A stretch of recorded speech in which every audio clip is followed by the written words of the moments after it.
Umnyango wezemfundo eGauteng wethembise ukwakha esinye isikole zingakapheli izinyanga eziyishumi-8.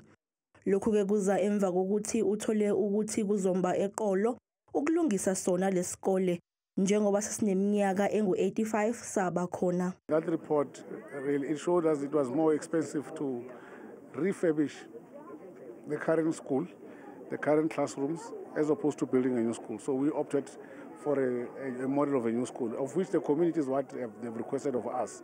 Umnyango uphinde waqinisekisa ukuthi abafundi sebezobuyela esikoleni ngezigaba nokuzoqala ngebanga lika grade 7.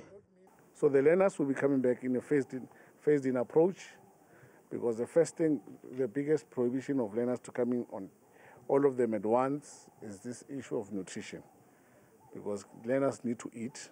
It's a no fee. Isigungu esilawula ukusebenza kwesikole sithi siyakwamukela konke okushiwo umnyango namhlanje. The commitment by the district that the immediate issues will be taken care of. Now, of course, we know that these things can't happen immediately. There's processes that must be followed. We will be working with the parents to see how we phase in the children back to school, as the MEC has said. Umsebenzi ozokwenziwa kulesi sikole ulinganiselwa emalini engu-70 million randi nangaphezulu, kanti-ke umnyango uthi isakhiwo salesikole angeke sicekelwe phansi njengoba kunezinhlelo zokuthi sibe indawo yokugcina amagugu.